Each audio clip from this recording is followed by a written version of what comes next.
once the schools had been closed, they then demolished them and built houses all over them. Yes, I remember seeing that in Taunton. I know it's not London, but down there it's all housing estate, the old Bishop Fox's school. So that's happened where you are. You blame the Tory government from... Well, we always have a Tory council, county council in this area, and they just didn't seem to think forward.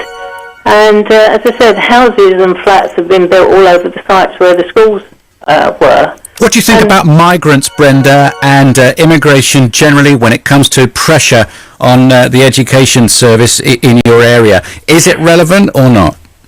Well, I think it must be. We've had a lot of Eastern Europeans move into this area, surprisingly. And any influx of young people who are obviously going to be having children is going to put some pressure on. Yeah, they do talk about the birth rates amongst the migrant population being higher than the perhaps indigenous population.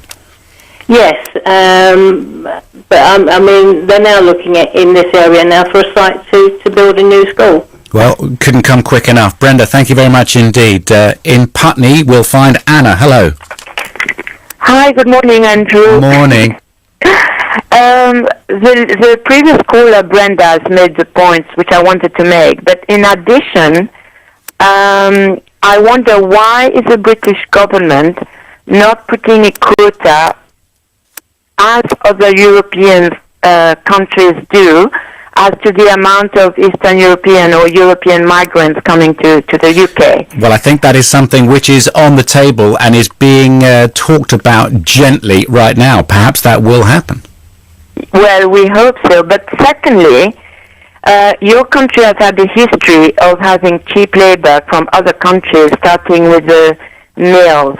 You had the Asian coming to work in the mills, then you had the Jamaicans coming in the 1960s doing all the low-paid jobs, and then you have an influx of Eastern European coming to do the low-paid jobs, keeping the wages down for British and English home workers, which I think is, it seems to be helping the corporations and the company, but not the population.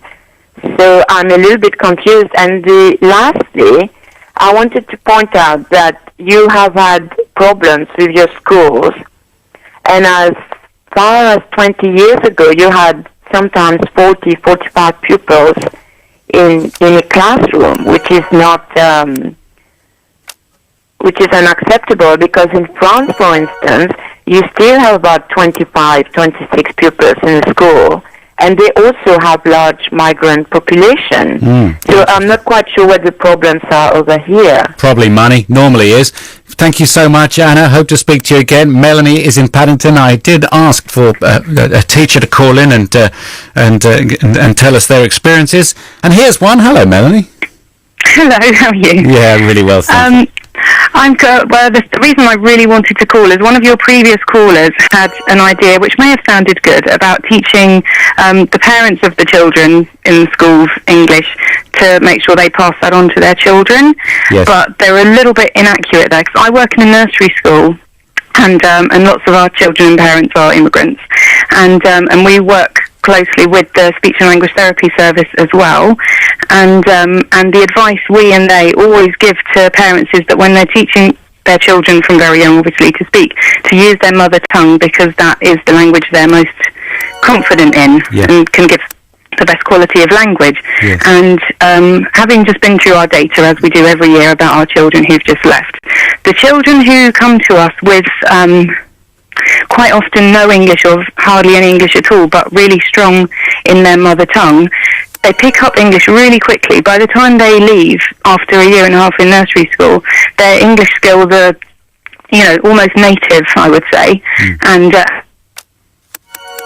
Oh, Melanie, don't tell me that you've gone and dropped out. We're going to try and re-establish that line there. I was really enjoying that. So we're going to call Melanie back. She's in Paddington, and she was just describing that perhaps children learn in the mother tongue a little bit quicker. And I was just thinking to myself, well,